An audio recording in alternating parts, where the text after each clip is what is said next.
ਸਤਿਗੁਰਾਂ ਦੇ ਚਰਨਾਂ ਵਿੱਚ ਜੁੜ ਬੈਠੇ ਰੱਬ ਰੂਪ ਗੁਰੂ ਸਤਸੰਗੀ ਜਨ, ਸਤਿਗੁਰੂ ਜੀ ਦੀ ਬਖਸ਼ਿਸ਼ ਨਾਲ ਸਤਿਗੁਰੂ ਜੀ ਦੇ ਦਰ ਤੇ ਜੁੜ ਕੇ ਬਹਿਣ ਦਾ ਅਵਸਰ ਨਸੀਬ ਹੋਇਆ। ਗੁਰੂ ਦੀ ਬਾਣੀ ਨਾਲ ਜੁੜ ਕੇ ਵਾਹਿਗੁਰੂ ਨਾਲ ਜੁੜਨ ਦਾ ਨਿਮਾਣਾ ਜਿਹਾ ਉਪਰਾਲਾ ਕਰ ਰਹੇ ਹਾਂ। ਗੁਰੂ ਅਰਜਨ ਦੇਵ ਮਹਾਰਾਜ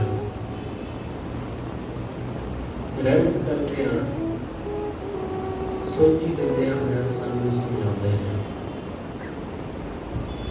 ਸਤਿਗੁਰੂ ਦੇ ਸਾਡਾ ਇਹ ਸਰੀਰ ਕੱਚੀ ਕਾਕਰ ਵਰਗਾ, ਕੱਚੇ ਘੜੇ ਵਰਗਾ, ਮਿੱਟੀ ਦੇ ਕੱਚੇ ਭਾਂਡੇ ਵਰਗਾ ਸਾਡਾ ਇਹ ਸਰੀਰ ਹੈ, ਇਹ ਦੇਹੀ ਹੈ। ਤੇ ਇਹ ਦੇਹੀ ਜਿਵੇਂ ਉਹ ਕੱਚਾ ਭਾਂਡਾ ਮਿੱਟੀ ਦਾ ਬਹੁਤੀ ਦੇਰ ਟਿਕਦਾ ਨਹੀਂ, ਬਿਲਕੁਲ ਐਸਾ ਹੀ ਸਾਡਾ ਇਹ ਸਰੀਰ ਹੈ, ਇਹ ਵੀ ਬਹੁਤੀ ਦੇਰ ਟਿਕਦਾ। ਜਿਵੇਂ ਉਸ ਕੱਚੇ ਭਾਂਡੇ ਅੰਦਰ, ਕੱਚੇ ਘੜੇ ਅੰਦਰ ਕੋਈ ਬੰਦਾ ਪਾਣੀ ਪਾ ਲਵੇ ਤੇ ਉਹ ਘੜਾ ਉਸ ਪਾਣੀ ਦੀ ਵਜ੍ਹਾ ਕਰਕੇ ਹੀ ਟੁੱਟ ਜਾਂਦਾ ਹੈ। ਸੋਚਿਆ ਬੰਦੇ ਨੇ ਇਹ ਕਿ ਇਹਦੇ ਵਿੱਚ ਪਾਣੀ ਜਮਾ ਰਹੇਗਾ, ਪਰ ਹੌਲੀ ਹੌਲੀ ਉਸ ਪਾਣੀ ਨੇ ਹੀ ਉਸ ਘੜੇ ਨੂੰ ਖੋਲ ਦਿੱਤਾ, ਟੁੱਟ ਗਿਆ। ਬੰਦਾ ਐਸਾ ਹੀ ਕਰ ਰਿਹਾ ਹੈ। ਇਹ ਹੈ ਸਰੀਰ ਕੱਚਾ ਘੜਾ, ਤੇ ਇਸ ਕੱਚੇ ਘੜੇ ਵਿੱਚ ਇਹ ਮਾਇਆ ਭਰਦਾ ਹੁੰਦਾ ਹੈ। ਪੈਸਾ, ਚੀਜ਼ਾਂ, ਵਸਤੂਆਂ, ਦੌਲਤ, ਸ਼ੌਹਰਤ, ਬਹੁਤ ਕੁਛ ਇਸ ਸਰੀਰ ਰੂਪੀ ਘੜੇ ਦੇ ਵਿੱਚ ਭਰਨ ਲੱਗੇ ਹੋਏ ਹਾਂ ਅਸੀਂ ਰੋਜ਼ ਦਿਨ ਰਾਤ। ਤੇ ਇਸ ਗੱਲ ਦਾ ਖਿਆਲ ਹੀ ਨਹੀਂ ਹੈ ਕਿ ਇਹ ਕੱਚਾ ਹੈ।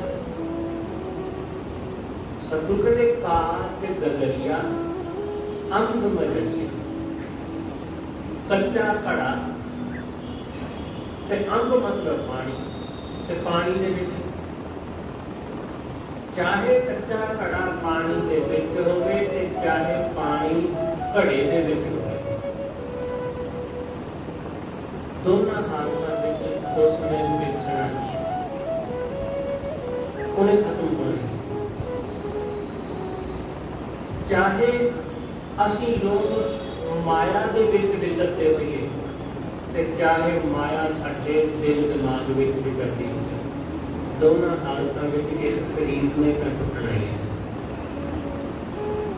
ਇਹਨੇ ਤਾਂ ਵਿਕਸਣਾ। ਤੇ ਇਸ ਗੱਲ ਦਾ ਸਾਨੂੰ ਖਿਆਲ ਹੀ ਨਹੀਂ ਆਉਂਦਾ, ਸਾਡੇ ਚਿੱਤ ਦੇ ਵਿੱਚ ਵੀ ਨਹੀਂ ਹੈ ਕਿ ਇਹ ਸਰੀਰ ਟੁੱਟੇਗਾ, ਇਹ ਸਰੀਰ ਵਿਕਸੇਗਾ, ਅਸੀਂ ਮਰਾਂਗੇ। ਅਸੀਂ ਕਲਪਨਾ ਵੀ ਨਹੀਂ ਕਰ ਪਾਉਂਦੇ ਆਪਣੀ ਮੌਤ, ਖੁਦ ਦੀ ਮੌਤ ਦੀ ਤਰ੍ਹਾਂ ਕਲਪਨਾ ਕਰਕੇ ਤਾਂ ਦੇਖੋ ਕਿ ਮੈਂ ਮਰ ਜਾਵਾਂ ਤਾਂ ਕੀ ਹੋਵੇਗਾ।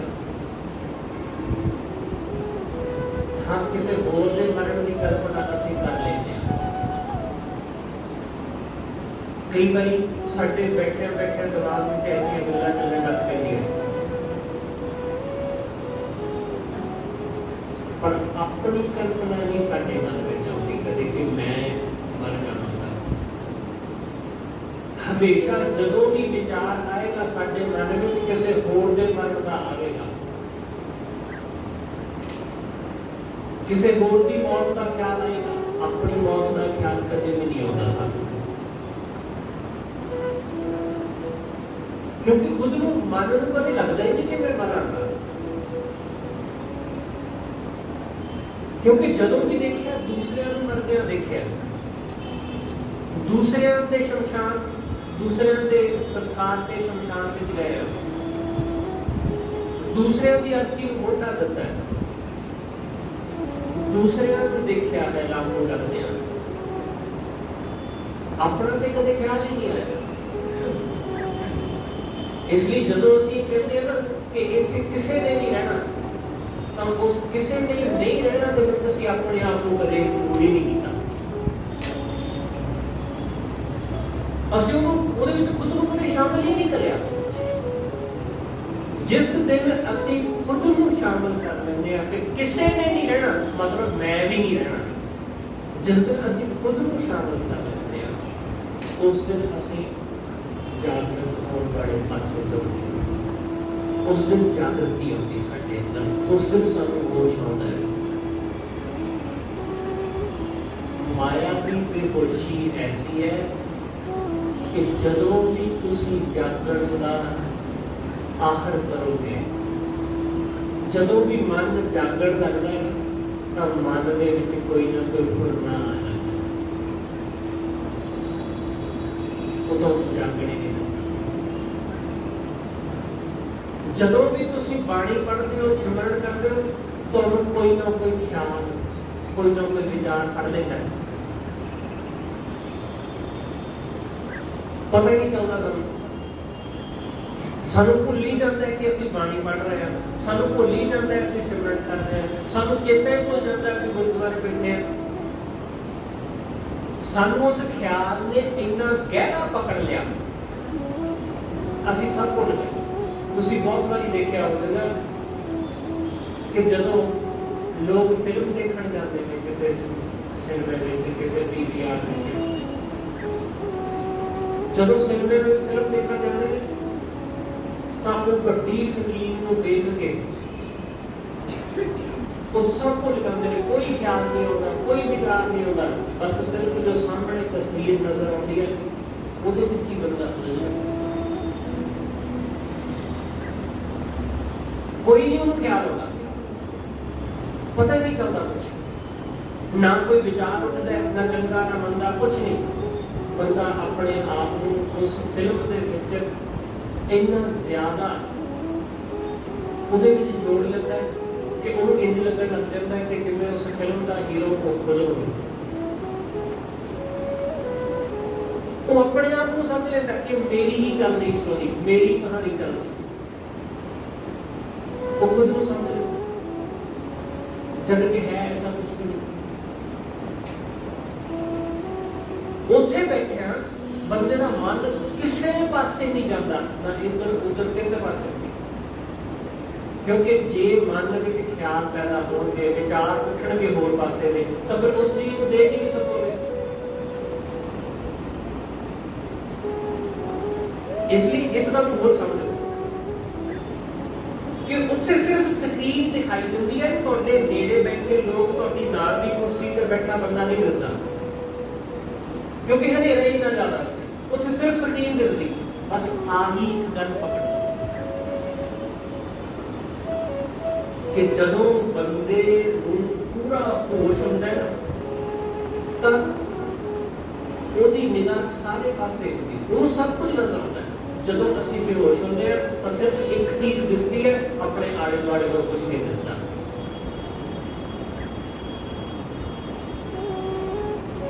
ਜਦੋਂ ਬੰਦੇ ਨੂੰ ਮਾਇਆ ਦੀ ਬੇਹੋਸ਼ੀ ਹੋਵੇ, ਕਿਸੇ ਬੰਦੇ ਨੂੰ ਖਾਣ ਪੀਣ ਦਾ ਚਸਕਾ ਹੈ, ਉਹਨੂੰ ਖਾਣ ਪੀਣ ਤੋਂ ਬਿਨਾਂ ਹੋਰ ਕੁਝ ਦਿਸਦਾ ਹੀ ਨਹੀਂ। ਕਿਸੇ ਬੰਦੇ ਨੂੰ ਪੈਸੇ ਦਾ ਲੋਭ ਹੈ, ਉਹ ਹਰ ਵੇਲੇ ਪੈਸੇ ਦੀਆਂ ਗੱਲਾਂ, ਪੈਸੇ ਦੀਆਂ ਵਿਚਾਰਾਂ, ਪੈਸੇ ਦੀਆਂ ਹਰ ਵੇਲੇ ਸਿਫਤਾਂ ਕਰਦਾ ਰਹਿੰਦਾ ਹੈ, ਉਹਨੂੰ ਹੋਰ ਕੁਝ ਦਿਸਦਾ ਹੀ ਨਹੀਂ। ਕੋਈ ਬੰਦਾ ਰਾਜਨੀਤੀ ਵਿੱਚ ਇੰਟਰਸਟ ਰੱਖਦਾ ਹੈ, ਇਸ ਲਈ ਉਹ ਹਰ ਵੇਲੇ ਰਾਜਨੀਤੀ ਦੀਆਂ ਗੱਲਾਂ, ਮੈਂ ਫਲਾਣੀ ਥਾਂ ਲੱਗਿਆ ਹੋਇਆ, ਮੈਂ ਫਲਾਣਾ ਕੰਮ ਕਰਦਾ, ਮੈਨੂੰ ਫਲਾਣੀ ਚੌਧਰ ਮਿਲੀ ਹੋਈ ਹੈ, ਮੈਨੂੰ ਫਲਾਣਾ ਰੁਤਬਾ ਦਿੱਤਾ ਹੋਇਆ, ਪਾਰਟੀ ਨੇ ਮੈਨੂੰ ਆਹ ਦਿੱਤਾ ਹੋਇਆ, ਮੈਨੂੰ ਉਹ ਮਿਲਿਆ ਹੋਇਆ। ਉਹ ਕਈ ਥਾਈਂ ਕਈ ਕਮੇਟੀਆਂ ਦਾ, ਕਈ ਥਾਈਂ ਕਈ ਆਰਗੇਨਾਈਜੇਸ਼ਨ ਦਾ ਮੈਂਬਰ ਬਣਿਆ ਹੁੰਦਾ, ਉਹ ਹਰ ਵੇਲੇ ਉਹੀ ਗੱਲਾਂ ਕਰਦਾ। ਉਹ ਬਾਕੀ ਚੀਜ਼ਾਂ ਵੱਲੋਂ ਹਨੇਰਾ, ਬਾਕੀ ਹੋਰ ਕੁਝ ਦਿਸਦਾ ਹੀ ਨਹੀਂ। ਜਿਵੇਂ ਸਿਨੇਮੇ ਵਿੱਚ ਹੋਰ ਕੁਝ ਨਹੀਂ ਨਜ਼ਰ ਆਉਂਦਾ ਸਿਵਾਏ ਸਕਰੀਨ ਤੋਂ, ਬਿਲਕੁਲ ਬੰਦੇ ਦੇ ਜੀਵਨ ਵਿੱਚ ਐਸਾ ਹੀ ਹੈ, ਉਹਨੂੰ ਇੱਕ ਚੀਜ਼ ਨਜ਼ਰ ਆਉਂਦੀ ਹੈ, ਬਾਕੀ ਹਨੇਰਾ, ਉਹਨੂੰ ਹੋਰ ਕੁਝ ਨਹੀਂ ਦਿਸਦਾ। इसलिए माया विच फसे हुए आदमी को बाकी चीज़ां नजर आउंदियां, पर उन्होंने ये ख्याल कदे भी नहीं आता कि मेरे ते भी ये देखावेगा। उन्होंने कदे ख्याल नहीं आता कि अज मैं इस दुनिया तो तुर जावांगा। जदों असीं तंदुरुस्त होंदे हां सानूं ख्याल ही नहीं आता कि मैं भी कदे बीमार होवांगा। सानूं कदे विचार ही नहीं उठदी, कदे उठी विचार जरा देखना ईमानदारी नाल अपने अंदर वेखो जरा। सानूं कदे ख्याल आया जदों असीं तंदुरुस्त हां कि मैं भी बीमार होवांगा? सानूं ख्याल ही नहीं उठदा। बिल्कुल ऐसा ही है, सानूं कदे विचार नहीं उठदा कि मैं भी मरांगा। बच्चे को पता ही नहीं होता कि वो भी जवान होगा, जवान आदमी को पता ही नहीं कि बुढ़ापा आएगा, जबकि दिस रहा है सामने, दिस रहा है कि बहुत सारे लोग बुढ़े हो गए हैं, बुढ़े बुजुर्ग नजर आते हैं, बहुत सारे लोग मर गए हैं, दिखाई देता है, पर कदे ख्याल नहीं होता। तुसीं जरा सोच के देखो कि सिद्धार्थ जिन्होंने महात्मा बुद्ध करके जानते हैं कि महात्मा बुद्ध के बाप ने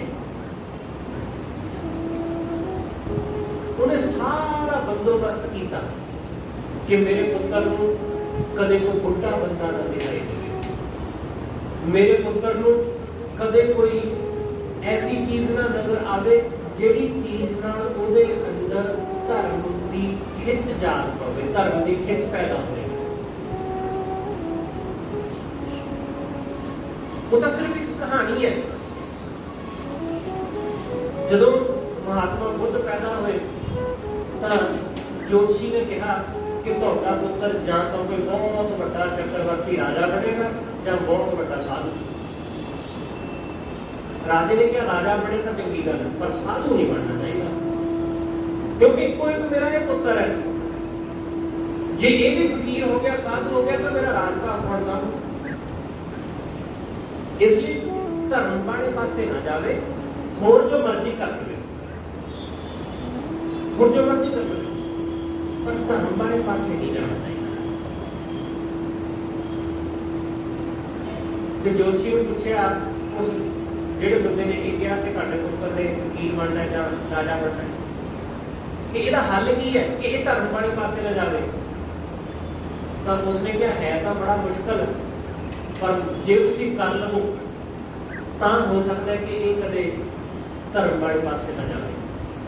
उन्हें क्या की हल है? उन्हें क्या ये हल है कि तुहाडे आले दुआले इहनूं कदे बगीचे दे विच सुक्के हुए फुੱਲ, सुक्के हुए पत्ते, पीले पत्ते दिखाई ना देण।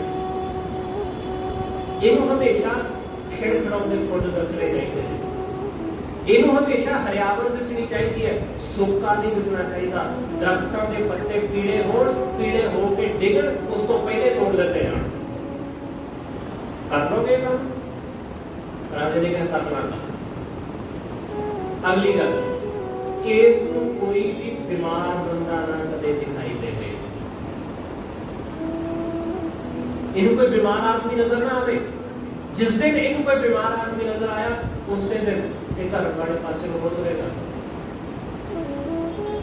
कोई बीमारी, कोई बीमार इसको दिसना नहीं।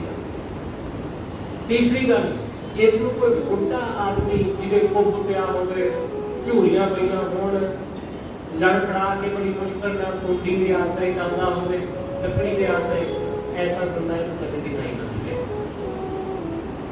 चौथी गल, एक कदे भी किसी लाश नूं ना देखे, कोई मुर्दा ना इहनूं दिखाई देवे। बस इहनूं रंग रलियां, इहनूं दुनिया के चोज तमाशे, इहनूं आही कुछ हमेशा दिखाई देना चाहिए, हमेशा ऐसे। राजे ने कहा कि मैं कर दूंगा, क्योंकि राजा सी, राजे वास्ते कोई बड़ी वड्डी गल नहीं सी, है ना मुश्किल, पर फिर भी उसने कहा कि मैं जरूर करूंगा ऐसा। जदों तक सिद्धार्थ महात्मा बुद्ध जवानी वाले पासे को बढ़ता है, उदों तक ये सारे बंदोबस्त किए गए। सब हर चीज तो कि जिहड़ी चीज भी जागृति पैदा कर सकती है उस चीज तो बचाया गया। हुण साडे वास्ते तो कोई ऐसा प्रबंध किया नहीं गया। मेरे वास्ते तुहाडे वास्ते साडे लई किहड़ा प्रबंध किया गया कि सानू दरख्तां ते सुक्के पत्ते ना नहीं दिसदे, सानू पतझड़ नहीं दिखाई दिंदी। सानू साडे लई किहड़ा बंदोबस्त किया गया कि सानू कोई बीमार आदमी नहीं दिखाई दिंदा, सुक्के हुए फुल नहीं दिखाई दिंदे, सानू कोई बुजुर्ग नहीं नजर आता, सानू कोई मौत जिहदी हो गई कोई लाश नहीं दिखाई दिंदी। साडे लिए कोई बंदोबस्त नहीं, पर असीं फिर भी नहीं जानते। साडे लिए कोई प्रबंध नहीं किया गया, पर फिर भी साडी अखां दे उत्ते पड़दा है, देखण दे बावजूद भी सानू दिखदा नहीं। महात्मा बुद्ध ने बंदोबस्त किए गए। जदों वो पूरा जवान है, भर जवानी विच है, वो रंग तमाशे देखता है, बहुत कुछ करता है, पर एक दिन किसी सभा के विच शामिल होने वास्ते जा रहा सी। जदों गुजरिया, क्योंकि हुण जवान सी, कितनी देर तक उन्होंने महिला में रख सकते थे। हमेशा लिए तो किसी को घर में बंद करके नहीं रखा जा सकता। कोई बहुत बड़ा घर हो, कई 100 एकड़ के फैलिया हुआ, तां भी बंदे को उहदे विच बंद करके नहीं रखा जा सकता। एक दिन तक बाहर निकलना ही पैना। वो किसी सभा में शामिल होने वास्ते निकलिया, अपने रथ के सवार रस्ते उसको एक बीमार आदमी दिसिया, जिहड़ा खंघ रहा है बड़ी बुरी तरह तड़प रहा है, ढिड फड़िया हुआ, मुंह से हाथ रखा हुआ, बड़ी जोर जोर से खंघ रहा है। बुद्ध ने पूछा, इस बंदे को की है? मैं अज तो पहले कदे ऐसा आदमी नहीं देखा। रथ चलाने वाले ने कहा कि राजकुमार, ये बीमार आदमी है, ये बीमार है, ये ताकू रोग लगा है, इस करके ऐसा करता है। क्या कि मैं भी कदे बीमार होया नहीं, कि मैं भी बीमार होना था? उसने क्या कि हाँ, हर बंदे के शरीर से एक ना एक दिन बीमारी, कोई रोग बुखार तो थोड़ा बहुत होता ही है। कि पहला असर उन्होंने मन पे पिया, फिर अगे गए तो एक बुजुर्ग आदमी जिस पे जिहदे कोप पिया हुआ है, जिहड़ा झुक के तुर रहा है बड़ी मुश्किल के नाल। बुद्ध ने पूछा, बंदा कौन है? उसने कहा ये बुजुर्ग है आदमी। क्या ऐसा आदमी मैं तो कभी देखा नहीं, ऐसा बंदा। मैं तो हमेशा जवान आदमी, बड़े तगड़े तगड़े सोहने सुनखे आदमी ही देखे ने। इसका चेहरा बड़ा डरावना है, ये ऐसा क्यों है? साथी ने क्या नहीं, जदे जिवें जिवें बंदे की उम्र बढ़ती है, उवें उवें उसके शरीर में भी फर्क पैंदा है। हर आदमी एक दिन बुजुर्ग हो जाता है, बुढ़ा हो जाता है। हर जवान आदमी एक दिन ਉਹਦਾ ਲੱਕ ਉਹਦੇ ਮੋਢੇ ਝੁਕ ਹੀ ਜਾਂਦੇ ਨੇ ਜਦੋਂ ਉਹ ਬੁੱਢਾ ਹੋ ਜਾਂਦਾ ਹੈ। ਉਹਨੂੰ ਕਿਸੇ ਲੱਕੜੀ ਦਾ ਆਸਰਾ ਲੈ ਕੇ ਤੁਰਨਾ ਪੈਂਦਾ ਹੈ। ਉਹਨੇ ਕਿਹਾ ਕਿ मैं भी ऐसा बुजुर्ग होना था। साथी ने क्या कहा, मैं माफी चाहना वा, मैनू ये गल्लां दस्सण दी इजाजत नहीं है, पर सच एक ही है, झूठ नहीं बोल सकता, सच यही है। थोड़ी देर हो अगे गए तो कुछ लोग एक अर्थी लैके गुजर रहे थे, राम नाम सत कहते तुरे जा रहे हैं। उधर पूछे ये की कर रहे लोग, क्योंकि उसे आज तो पहले कभी कुछ देखा नहीं। उन्हें क्या की कर रहे लोग कि ये आदमी मर गया, इसका संस्कार करने वास्ते ले गया। अच्छा आदमी मरता भी है। और देखो जरा सोच के कि उन्होंने पता ही नहीं कि आदमी मौत भी होगी। अच्छा आदमी मरता भी है। उसने क्या किया, राजन हाँ हर आदमी एक दिन मर रही है। बोले कहते हम इतने अपना रथ रोकने, मैं मर गया, हो गया जो बना। बस हुण किसी नौजवान सभा में नहीं जाना, हुण कितने नहीं जाना, बस खत्म। इसको ही बुद्ध बन गया धर्म बने। बस बुद्ध ने तो बंदोबस्त किया गया कि उन्होंने कोई बुढ़ा ना दिसे, उन्होंने कोई मरिया हुआ ना दिसे, उन्होंने कोई सुके पत्ते ना नजर आउण, उन्होंने सुके फुल ना नजर आउण, सुके दरख्त ना नजर आउण, पर साडे लिए कोई बंदोबस्त नहीं किया गया। साडा बाप कोई बहुत बड़ा कोई राजा कोई बादशाह थोड़ी सी, पर फिर भी सानू नजर नहीं, क्योंकि साडे समाज ने साडी अखां ते ऐसा पर्दा पाया। साडी अखां दे सामने लोग तुर जाते हैं दुनिया तो, सानू फिर नहीं पता लगता।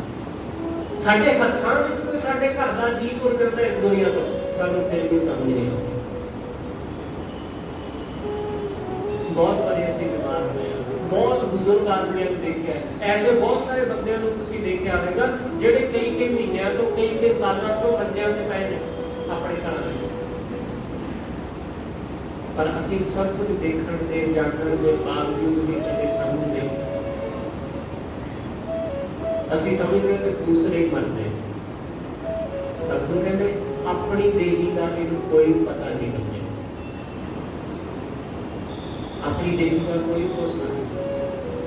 काट गगरिया अंब गगरिया, कच्ची गगर कच्ची गागर अंब गगरिया, पानी के विच किन्नी देर टिकेगी, खुरेगी ही। ये संसार के विच साडा शरीर किन्नी देर टिकेगा? 50 साल, 60 साल, 70 साल, 80 साल, इस तो वध कोई होगा 90 या 100 के लागे जाके, बस किन्नी देर टिका गया सी? हमेशा थोड़ी ना टिका, हमेशा नहीं। सतगुरु कहते गर्व गर्व मुंह में करिया कि हंकार कर करके, हमें कर करके इस संसार में बैठ गया। सानू लगता कि सानू की होने वाला, मैनू की होने वाला। असीं बहुत कथा किया कि फलाना आदमी जिहड़ा चढ़ाई कर गया, उन्होंने की होया सी? कुछ भी तो नहीं, चंगा भला सी। कल तो हजे मैनू मिलिया, रात तो हजे मेरी फोन से गल हुई, बड़ा वधिया सी, ठीक ठाक सी। सानू ख्याल भी नहीं होता। सतगुरु कहते हंकार करता रहता, हौबे करता है, इस हौबे के विच ही मर जाता है। सतगुरु कहते कुपत होएगा राज कमाए। कुपत भू का पत, धरती का पति, धरती का मालिक। पत का मतलब होता है मालिक, पति मतलब मालिक, करोड़पति करोड़ का पति, करोड़ का मालिक। सतगुरु कहते धरती का मालिक बन गया राजा, भूपत। भूपत हो गया, राज कमाया, राजा बन गया कि इस इलाके से, इस जमीन के इन्ने टुकड़े के उत्ते मेरा राज है, मेरा राज। क्योंकि हर बंदे की एक सीमित सीमा है। कोई पिंड का राजा अज की भाषा में कह लो कि सरपंच है, कोई किसी शहर का वो कह लो कि जी मेयर है, ਉਹਦਾ ਆਪਣੇ उन्ने के एरिए के उत्ते कब्जा है, राज है, ਉਹਦਾ हुक्म चलता है, वो जो करवाना चाहे करवा लेता, जो बनाना चाहे बना लेता। इसी तरह हौली हौली बढ़ता जाता है। कोई फिर मंत्री, कोई मुख्यमंत्री, कोई प्रधानमंत्री, ਉਹਦਾ दायरा उन्हें बढ़ता जाता है। सतगुरु कहते कि इस बंदे ने अपना राज बना लिया, ऊपर तो कोई क्या राज कमाया, ये राज कमाया राजा होके, कर कर अनर्थ बिहार जी माया। अनर्थ कर कर, माड़े कर्म कर करके माया इकट्ठी, माया माया चंगे कर्म करके भी इकट्ठी होती है, पर ज्यादातर लोग माड़े कर्म करके माया इकट्ठी करते हैं, बेईमानी करके। ईमानदारी भी होती है माया इकट्ठी, पर ज्यादातर लोग बेईमानी करते हैं। ईमानदार आदमी का सुनते हैं, ऐसा नहीं कि नहीं होते, होंगे पर थोड़े होते हैं। बेईमान ज्यादा, हर चीज में बेईमानी है, हर चीज बेईमानी प्रोडक्ट बेचते हैं। अपनी भाषा में नकली को असली कह के बेचा करता है, वो एडवरटाइजमेंट होती है, तो असली लोग उन्होंने चीजों को खरीदते हैं, वरतते हैं, धोखे बचा के। इस तरह धोखे बचा देते हैं, ਤੇ ਕੰਪਨੀਆਂ ਵਾਲੇ ਕਰੋੜਾਂ ਰੁਪਇਆ ਪਾਉਂਦੇ ਨੇ ਸਾਡੇ ਕੋਲ। ਬਹੁਤ ਸਾਰੀਆਂ ਚੀਜ਼ਾਂ ਸਾਨੂੰ ਆਫਰਾਂ ਦੇ ਭੁਲੇਖੇ ਦਿੱਤੀਆਂ ਜਾਂਦੀਆਂ, ਭੁਲੇਖੇ ਪਾ ਕੇ ਕਿ ਆਫਰ ਚੱਲ ਰਿਹਾ। ਆਫਰ ਕੁਝ ਨਹੀਂ ਹੁੰਦਾ, ਆਫਰ ਕੁਝ ਨਹੀਂ। ਤੁਸੀਂ ਦੇਖੋਗੇ ਬਹੁਤ ਦਫਾ ਕਿ ਸਾਨੂੰ ਲੁੱਟ ਲਿਆ ਜਾਂਦਾ ਹੈ। ਸਾਨੂੰ ਲੱਗਦਾ ਹੈ ਕਿ ਅਸੀਂ ਚੀਜ਼ ਸਸਤੇ ਵਿੱਚ ਲੈ ਆਏ, ਅਸੀਂ ਸਸਤੀ ਚੀਜ਼ ਲੈ ਆਏ। ਇੱਕ ਚੀਜ਼ ਲਓਗੇ ਤਾਂ ਕਿਹਾ ਜਾਂਦਾ ਕਿ ਇਹ 400 ਦੀ ਮਿਲੇਗੀ, ਪਰ ਜੇ ਦੋ ਲਓਗੇ ਤਾਂ 700 ਦੀ ਮਿਲ ਜਾਣਗੀਆਂ। ਉਹ ਤਾਂ ਫਰਕ ਨਹੀਂ ਹੈ, ਅਸੀਂ ਸਮਝਦੇ ਕਿ ਸਸਤੇ 'ਚ ਮਿਲਦੀ। ਇਸ ਤਰੀਕੇ ਨਾਲ ਬਹੁਤ ਸਾਰੇ ਤਰੀਕੇ ਵਰਤੇ ਜਾਂਦੇ ਨੇ ਬੰਦੇ ਨੂੰ ਲੁੱਟਣ ਦੇ, ਬੰਦੇ ਨੂੰ ਭਰਮਾਉਣ ਦੇ। ਤੁਸੀਂ ਆ ਮੌਲਾਂ ਵਿੱਚ ਜਾਓ, ਜਿੰਨੇ ਵੀ ਵੱਡੇ ਵੱਡੇ ਮੌਲ ਨੇ ਨਾ, ਜਿੰਨੇ ਵੀ ਸ਼ਾਪਿੰਗ ਕੰਪਲੈਕਸ ਨੇ, ਜਿਨ੍ਹਾਂ ਤੇ ਸ਼ਾਪਿੰਗ ਕਰਨ ਤੁਸੀਂ ਜਾਂਦੇ ਹੋ, ਤੁਸੀਂ ਦੇਖਣਾ ਕਿ ਕਿਸੇ ਵੀ ਸ਼ਾਪਿੰਗ ਕੰਪਲੈਕਸ ਵਿੱਚ, ਕਿਸੇ ਵੀ ਮਾਲ ਵਿੱਚ ਤੁਹਾਨੂੰ ਘੜੀ ਨਹੀਂ ਦਿਸੇਗੀ। ਗੌਰ ਕਰਿਓ ਹੁਣ ਜਦੋਂ ਤੇ ਕਿਉਂ? ਕਿਉਂਕਿ ਉਹ ਨਹੀਂ ਚਾਹੁੰਦੇ ਕਿ ਤੁਹਾਨੂੰ ਇੱਥੇ ਕੱਪੜੇ ਦੇਖਦੇ ਆ, ਸਮਾਨ ਖਰੀਦਦੇ ਆ, ਗਰੋਸਰੀ ਖਰੀਦਦੇ ਆ, ਹੋਰ ਚੀਜ਼ਾਂ ਦੀ ਸ਼ਾਪਿੰਗ ਕਰਦੇ ਆ, ਤੁਹਾਨੂੰ ਟਾਈਮ ਦਾ ਚੇਤਾ ਲੱਗੇ।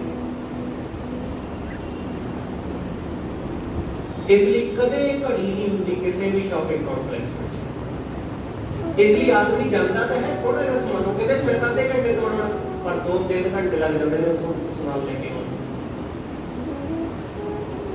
ਇਸ ਤਰੀਕੇ ਨਾਲ ਭਰਮਾਇਆ ਜਾਂਦਾ ਹੈ।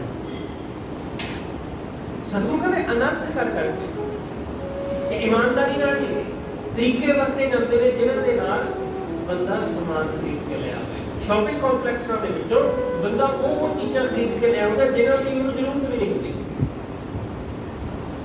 ਜਿਹਨਾਂ ਦੀ ਜ਼ਰੂਰਤ ਨਹੀਂ। ਤੁਸੀਂ ਆਮ ਆਪਣੇ ਘਰ ਦੇ ਨੇੜੇ ਦੁਕਾਨ ਹੈ, ਉੱਥੋਂ ਸਿਰਫ ਉਹੀ ਚੀਜ਼ ਲਵੋਗੇ ਜਿਹਦੀ ਤੁਹਾਨੂੰ ਜ਼ਰੂਰਤ ਹੈ।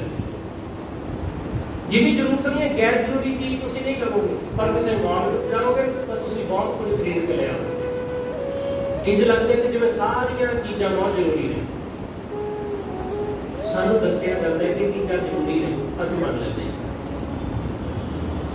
ਸਤਿਗੁਰੂ ਕਹਿੰਦੇ ਬੰਦਾ ਇਸ ਤਰੀਕੇ ਨਾਲ ਲੁੱਟਿਆ ਜਾਂਦਾ ਹੈ, ਠੱਗਿਆ ਜਾਂਦਾ ਹੈ। ਤੇ ਇਹ ਮੰਤਰੀ ਸੰਤਰੀ ਰਾਜੇ ਇਹ ਸਾਨੂੰ ਹੋਰ ਤਰੀਕੇ ਨਾਲ ਲੁੱਟਦੇ ਨੇ। ਸਤਿਗੁਰੂ ਕਹਿੰਦੇ ਕਰ ਕਰ ਅਨਰਥ ਵਿਆਜੀ ਮਾਇਆ। ਰਾਜਾ ਹੋ ਗਿਆ ਤੇ ਅਨਰਥ ਕਰ ਕਰਕੇ ਮਾਇਆ ਦੇ ਹੱਥ ਹੈ। ਅਨਰਥ ਕਰ ਕਰ ਟੈਕਸ ਦੇ ਨਾਂ ਤੇ ਕਿ ਜੀ ਟੈਕਸ ਦਿਓ ਤੁਹਾਡਾ ਭਲਾ ਕਰਾਂਗੇ, ਟੈਕਸ ਦਿਓ, ਉਸ ਟੈਕਸ ਦੀ ਮਾਇਆ ਨਾਲ ਤੁਹਾਡਾ ਸਮਾਜ, ਤੁਹਾਡੇ ਸ਼ਹਿਰ ਨੂੰ ਸਵਾਰਾਂਗੇ। ਪਰ ਕਿੰਨਾ ਕੁ ਸਵਾਰਿਆ ਜਾਂਦਾ? ਟੈਕਸ ਵੱਡੀ ਗਿਣਤੀ ਵਿੱਚ ਲਏ ਜਾਂਦੇ, ਪਰ ਉਹਨਾਂ ਦਾ ਇਸਤੇਮਾਲ ਕਿੱਥੇ ਹੁੰਦਾ ਹੈ? ਉਹਨਾਂ ਦਾ ਇਸਤੇਮਾਲ ਹੁੰਦਾ ਹੈ ਆਪਣੇ ਮਹਿਲ ਬਣਾਉਣ ਵਾਸਤੇ। ਦਿੱਲੀ ਵਿੱਚ ਬਣ ਰਿਹਾ ਨਾ ਬਹੁਤ ਵੱਡਾ ਮਹਿਲ 20,000 ਕਰੋੜ ਦਾ। ਹੁਣ ਉਸ 20,000 ਕਰੋੜ ਆਉਣਾ ਕਿੱਥੋਂ ਹੈ? ਲੋਕਾਂ ਦੇ ਕੋਲੋਂ ਟੈਕਸ ਰਾਹੀਂ। ਸਤਿਗੁਰੂ ਕਹਿੰਦੇ ਕਰ ਕਰ ਅਨਰਥ ਵਿਹਾਜੀ ਮਾਇਆ, ਸੰਚਤ ਸੰਚਤ ਥੈਲੀ ਦੀ ਨਹੀਂ। ਸੰਚ ਕੇ ਸਤਿਗੁਰੂ ਕਹਿੰਦੇ ਥੈਲੀਆਂ ਭਰ ਲਈਆਂ, ਇਕੱਠਾ ਕਰ ਕਰਕੇ ਬੰਦੇ ਨੇ ਥੈਲੀਆਂ ਭਰ ਲਈਆਂ,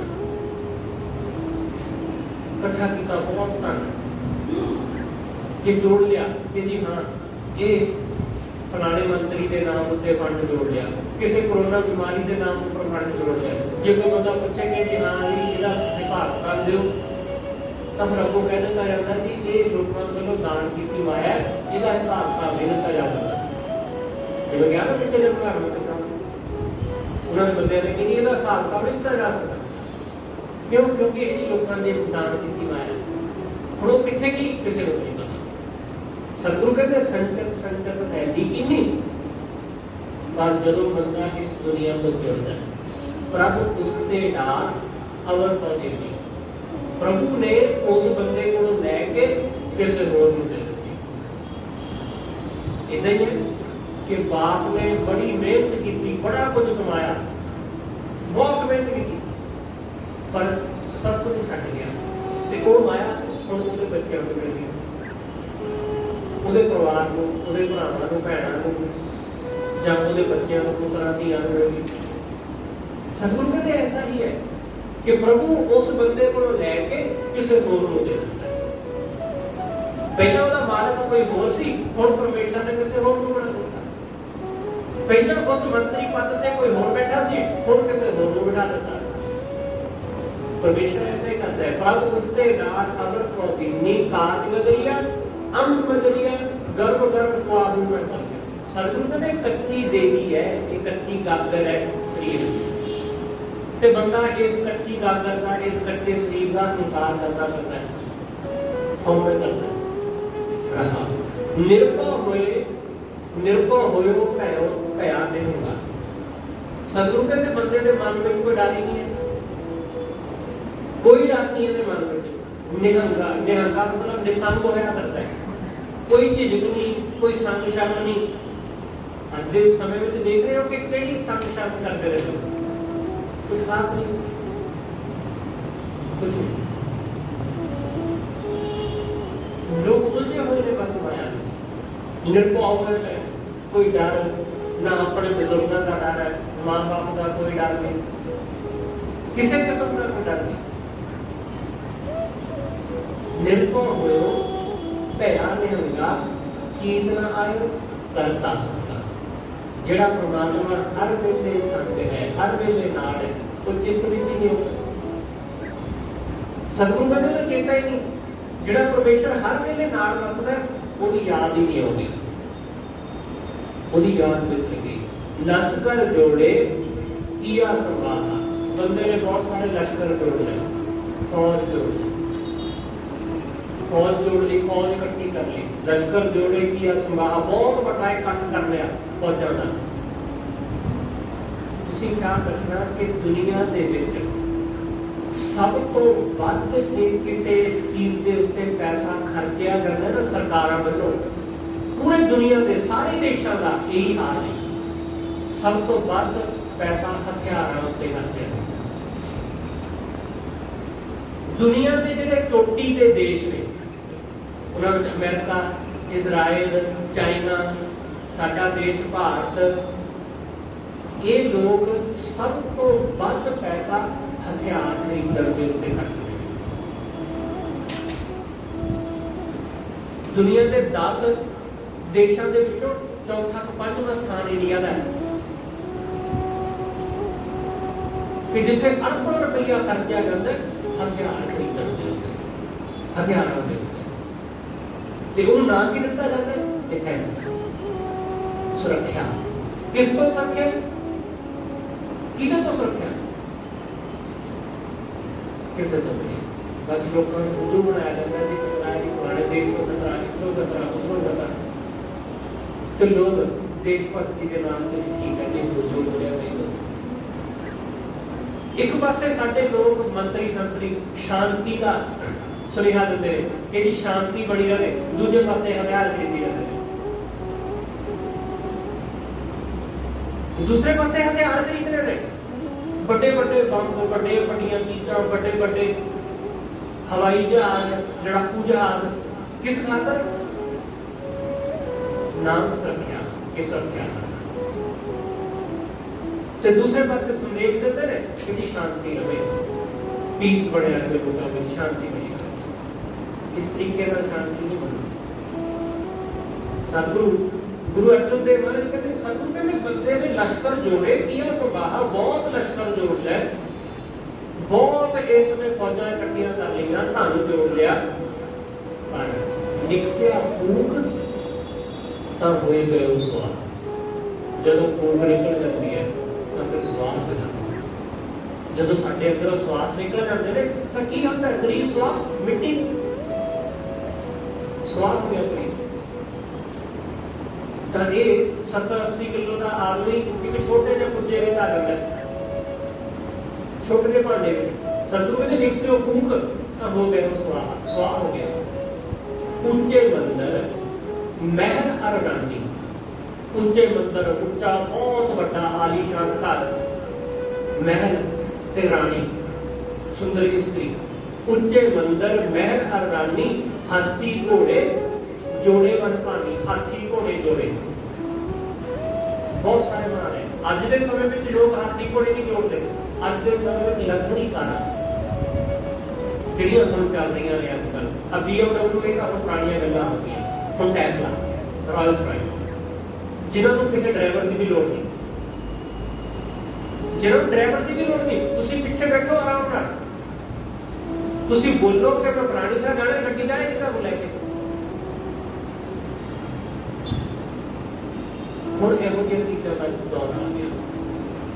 ਸਤਿਗੁਰੂ ਕਹਿੰਦੇ ਹਸਤੀ ਘੋੜੇ ਜੋੜੇ ਮਨ ਭਾਣੇ, ਮਨ ਭਾਉਂਦੀਆਂ ਚੀਜ਼ਾਂ। ਗੁਣਾ ਵੇਲਿਆਂ ਵਿੱਚ ਹਾਥੀ ਘੋੜੇ ਵੱਡੀ ਗੱਲ ਹੋਇਆ ਕਰਦੀ ਸੀ। ਅੱਜ ਦੇ ਸਮੇਂ ਵਿੱਚ ਇਹ ਵੱਡੀਆਂ ਲਗਜ਼ਰੀ ਕਾਰਾਂ ਵੱਡੀ ਗੱਲ ਹੈ। ਕੋਈ ਬਹੁਤਾ ਅੰਤਰ ਨਹੀਂ ਹੈ। ਉਦੋਂ ਇਹ ਚੀਜ਼ਾਂ ਕਿ ਘੋੜੇ ਮਹਿੰਗੇ ਮੁੱਲ ਵਿੱਚ ਮਿਲਦੇ ਸੀ, ਅੱਜ ਇਹ ਚੀਜ਼ਾਂ ਕਰੋੜਾਂ ਦੀਆਂ ਮਿਲਦੀਆਂ। ਸਤਿਗੁਰੂ ਕਹਿੰਦੇ ਮਨ ਭਾਉਂਦੀਆਂ ਚੀਜ਼ਾਂ ਜੋੜ ਲੈ, ਹਸਤੀ ਘੋੜੇ ਜੋੜੇ ਮਨ ਭਾਨੀ, ਵੱਡ ਪਰਿਵਾਰ ਪੂਤ ਅੰਤੀਆਂ, ਵੱਡਾ ਪਰਿਵਾਰ, ਧੀਆਂ ਪੁੱਤ ਸਾਰਾ ਪਰਿਵਾਰ, ਮੋਹ ਬਚੇ ਪੰਜ ਅੰਤ। ਸਤਿਗੁਰੂ ਕਹਿੰਦੇ ਉਹਨਾਂ ਦੇ ਮੋਹ ਵਿੱਚ ਵੱਡਾ ਪੰਜ। ਪਹਿਲਾ ਆਪਣੇ ਘਰ ਦਾ, ਆਪਣੇ ਮਹਿਲ ਦਾ ਮੋਹ, ਦੂਸਰਾ ਆਪਣੀਆਂ ਗੱਡੀਆਂ ਦਾ ਮੋਹ, ਤੀਸਰਾ ਆਪਣੇ ਧੀਆਂ ਪੁੱਤਾਂ ਦਾ। ਸਤਿਗੁਰੂ ਕਹਿੰਦੇ ਇਸ ਮੋਹ ਵਿੱਚ ਹੀ ਬਚ ਕੇ ਬੰਦਾ ਮਰ, ਇਸ ਮੋਹ ਵਿੱਚ ਬਚ ਕੇ। ਮੈਂ ਥਾਈਲੈਂਡ ਗਿਆ, ਉੱਥੇ ਇੱਕ ਬਹੁਤ ਵੱਡਾ ਪਰਿਵਾਰ ਹੈ ਤੇ ਬੜੇ ਤਕੜੇ ਲੋਕ ਨੇ ਥਾਈਲੈਂਡ। ਉਹਨਾਂ ਦੇ ਘਰ ਗਏ ਤਾਂ ਬਜ਼ੁਰਗ ਆਦਮੀ ਹੈ, 70-80 ਸਾਲ ਦੇ ਕਰੀਬ ਉਮਰ ਹੋਏਗੀ। ਉਹ ਆਪਣੀਆਂ ਗੱਡੀਆਂ ਤੋਂ ਬਾਹਰ ਲੱਗ ਪਏ। ਗੱਡੀਆਂ ਬਹੁਤ ਪੁਰਾਣੀਆਂ ਗੱਡੀਆਂ, ਐਂਟੀਕ ਗੱਡੀਆਂ ਵੀ ਉਹਨਾਂ ਦੇ ਘਰ ਖੜੀਆਂ ਨੇ। ਗੱਡੀਆਂ ਤੋਂ ਲੱਗ ਪਏ। ਇੱਕ ਨਵੀਂ ਛੋਟੀ ਜਿਹੀ ਗੱਡੀ ਖੜੀ ਹੈ। ਉਹ ਦੱਸਦਾ ਬਜ਼ੁਰਗ ਆਦਮੀ, ਕਹਿੰਦੇ ਇਹ ਗੱਡੀ ਜਿਹੜੀ ਨਾ ਮੇਰੇ 80ਵੇਂ ਜਨਮ ਦਿਨ ਤੇ ਮੇਰੇ ਪੋਤਿਆਂ ਨੇ ਮੈਨੂੰ ਗਿਫਟ ਕੀਤੀ। ਮੇਰੇ 80ਵੇਂ ਜਨਮ ਦਿਨ ਤੇ ਮੇਰੇ ਪੋਤਿਆਂ ਨੇ ਮੈਨੂੰ ਗਿਫਟ ਕੀਤੀ। ਮੈਂ ਕਿਹਾ ਤੁਸੀਂ ਚਲਾਉਂਦੇ, ਹੁਣ ਕਿੱਥੇ ਚੱਲਦੀ ਹੈ ਜੀ, ਬੁੱਢੇ ਹੋ ਗਏ, ਹੁਣ ਨਹੀਂ ਚੱਲਦੀ। ਮੈਂ ਕਿਹਾ ਜਦੋਂ ਦੀ ਲਈ ਉਦੋਂ ਦੀ ਚਲਾਈ ਹੋਵੇਗੀ। ਕਹਿੰਦੇ ਮੈਂ ਚਲਾਈ ਨਹੀਂ, ਬਸ ਮੈਂ ਪਿੱਛੇ ਬੈਠਾ ਸੀ। ਜੀਵਨ ਸਾਡਾ ਕੁਝ ਹੋਰ ਹੈ ਤੇ ਅਸੀਂ ਉਲਝੇ ਕਿਤੇ ਹੋਰ। ਅਸੀਂ ਕਿਹਨਾਂ ਰੰਗ ਤਮਾਸ਼ਿਆਂ ਵਿੱਚ ਉਲਝੇ। ਉਮਰ ਉਹ ਕੁਝ ਹੋਰ ਕਹਿ ਰਹੀ ਹੈ, ਉਹ ਜਵਾਬ ਦੇ ਰਹੀ ਹੈ ਕਿ ਨਹੀਂ। ਤੇ ਗਿਫਟ ਦੇਣ ਵਾਲੇ ਵੀ ਉਹ ਜਿਹੇ ਨੇ ਤੇ ਉਹ ਲੈਣ ਵਾਲੇ ਵੀ ਉਹ ਜਿਹੇ ਨੇ। ਸਮਝ ਦੋਨਾਂ ਨੂੰ ਨਹੀਂ ਹੈ। ਇੱਕ ਉਮਰ ਕਰਕੇ ਸਿਆਣਾ ਹੈ ਤੇ ਇੱਕ ਉਹ ਜਵਾਨ ਹੈ। ਦੋਨਾਂ ਦੀ ਸਮਝ ਇੱਕੋ ਜਿਹੀ ਕੰਮ ਕਰਦੀ ਹੈ, ਉਹ ਬਹੁਤਾ ਅੰਤਰ ਨਹੀਂ ਹੈ। ਇਸ ਲਈ ਸਤਿਗੁਰੂ ਸਮਝਾਉਂਦੇ, ਸਤਿਗੁਰੂ ਕਹਿੰਦੇ ਸਿਰਫ ਮੋਹ ਹੈ, ਹੋਰ ਕੁਝ ਵੀ ਨਹੀਂ ਹੈ। ਤੇ ਇਸ ਮੋਹ ਵਿੱਚ ਹੀ ਪਚ ਕੇ ਖੱਪ ਜਾਏਗਾ। ਮੋਹ ਬਚੇ ਪੰਜ ਅੰਨਾ ਮੂਆ, ਕੇ ਅੰਨਾ ਬੰਦਾ ਇਸ ਮੋਹ ਵਿੱਚ ਹੀ ਮਰ ਖੱਪ ਜਾਵੇਗਾ। ਜਿਨੇ ਉਪਾਹਾ ਤਿਨ ਬਿਨਾ, ਜਿਸ ਪਰਮਾਤਮਾ ਨੇ ਸਾਨੂੰ ਪੈਦਾ ਕੀਤਾ, ਜਿਹਨੇ ਸਾਨੂੰ ਸਿਰਜਿਆ, ਉਸੇ ਨੇ ਸਾਨੂੰ ਮੌਤ ਵੀ ਦੇ ਦੇਣੀ, ਖਤਮ ਵੀ ਕਰ ਦੇਣਾ। ਜਿਨੇ ਉਪਾਹਾ ਤਿਨ ਬਿਨਾ, ਜੋ ਪੈਦਾ ਕਰਦਾ ਹੈ ਉਹੀ ਮਾਰ ਦਿੰਦਾ ਹੈ, ਖਤਮ ਕਰ ਦਿੰਦਾ ਹੈ। ਰੰਗ ਰਸਾ ਜੈਸੇ ਸੁਪਨਾ, ਇਹ ਰੰਗ ਰਸ ਜੋ ਵੀ ਅਸੀਂ ਦੇਖ ਰਹੇ ਹਾਂ ਇਹ ਸੁਪਨੇ ਵਾਂਗ ਨੇ। ਇਹ ਸੁਪਨੇ ਦੀ ਤਰ੍ਹਾਂ, ਇਹ ਸੁਪਨੇ ਵਾਂਗ ਹੈ। ਇਹ ਸਾਰੇ ਰੰਗ ਤਮਾਸ਼ੇ। ਮਨੋਵਿਗਿਆਨ ਇਸ ਗੱਲ ਉੱਤੇ ਹੁਣ ਬਹੁਤ ਵਿਚਾਰ ਕਰ ਰਿਹਾ ਹੈ, ਬਹੁਤ ਸੋਚ ਵਿਚਾਰ ਕਰ ਰਿਹਾ ਹੈ। ਤੁਸੀਂ ਦੁਨੀਆ ਭਰ ਦਾ ਜਿਹੜਾ ਮਨੋਵਿਗਿਆਨ ਹੈ ਉਹਦੇ ਉੱਤੇ ਜਰਾ ਸਟੱਡੀ ਕਰਿਓ। ਵੱਡੀਆਂ ਯੂਨੀਵਰਸਿਟੀਆਂ ਵਿੱਚ ਮਨੋਵਿਗਿਆਨਕ ਲੱਗੇ ਹੋਏ ਨੇ ਖੋਜਾਂ ਦਾ, ਕਿ ਜਿਹੜੀ ਗੱਲ ਇਹ ਸਦੀਆਂ ਤੋਂ ਚੱਲਦੀ ਆ ਰਹੀ ਹੈ ਕਿ ਸੰਸਾਰ ਸੁਪਨਾ ਹੈ, ਸੰਸਾਰ ਖੇਡ ਹੈ, ਇਹ ਸੱਚਮੁੱਚ ਐਸਾ ਤੇ ਨਹੀਂ ਕਿਤੇ, ਇਹ ਸੱਚਮੁੱਚ ਕਿਤੇ ਐਸਾ ਤੇ ਨਹੀਂ ਹੈ ਕਿ ਇਹ ਸੰਸਾਰ ਖੇਡ ਹੀ ਹੋਵੇ, ਹੋਰ ਕੁਝ ਵੀ ਨਹੀਂ, ਸੁਪਨਾ ਹੀ ਹੋਵੇ, ਕਿ ਹੋਵੇ ਕੁਝ ਹੋਰ ਕਹਾਣੀ ਤੇ ਅਸੀਂ ਕੁਝ ਹੋਰ ਸਮਝ ਕੇ ਬੈਠੇ ਹੋਈਏ। ਇਹਦੇ ਉੱਤੇ ਲੱਗੇ ਹੋਏ ਨੇ ਮਨੋਵਿਗਿਆਨਕ ਵਿਚਾਰ ਹੋ ਜਾਂਦਾ। ਧਰਮ ਤਾਂ ਸਦੀਆਂ ਤੋਂ ਇਹ ਗੱਲ ਕਹਿੰਦਾ ਆ ਰਿਹਾ ਹੈ कि संसार सुपना है, जग जीवन ऐसा सुपने जैसा, जीवन सुपन सुना।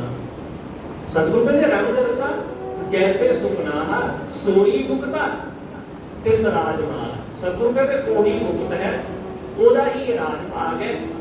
नानक दास जिस खसम दयाल, जिहदे उत्ते वाहिगुरू दयाल हो जांदा ना, ओदियां सब चीज़ां प्रवान, ओदा राज भी प्रवान, ओदियां चीज़ां हाथी घोड़े सब प्रवान होता, जिहदे उत्ते वाहिगुरू दी दया होंदी। ਜਿਹਨੇ ਪਰਮੇਸ਼ਰ ਨੂੰ ਆਪਣੇ ਹਿਰਦੇ ਵਿੱਚ ਵਸਾਇਆ। ਸਾਨੂੰ ਰਹਿਮਤ ਕਰੇ ਸਾਡੇ ਹਿਰਦੇ ਅੰਦਰ ਕੋਈ ਵਾਹਿਗੁਰੂ ਵਸੇ, ਤਾਂ ਹੀ ਸਾਡੀਆਂ ਹਰ ਚੀਜ਼ਾਂ ਜੋ ਅਸੀਂ ਜੋੜੀਆਂ ਨੇ ਇਹਨਾਂ ਦਾ ਮੁੱਲ ਤਾਂ ਹੀ ਪੈਣਾ। ਹੋਈਆਂ ਭੁੱਲਾਂ ਦੀ ਖਿਮਾ ਸਤਿਗੁਰੂ ਜੀ ਅਤੇ ਆਪ ਸਭਾ ਦੀ ਸੰਗਤ ਬਖਸ਼ਣ ਜੋ ਭੁੱਲਾਂ ਦਾ ਖੁਦਾ ਕਰੇਗਾ। ਵਾਹਿਗੁਰੂ ਜੀ ਕਾ ਖਾਲਸਾ ਵਾਹਿਗੁਰੂ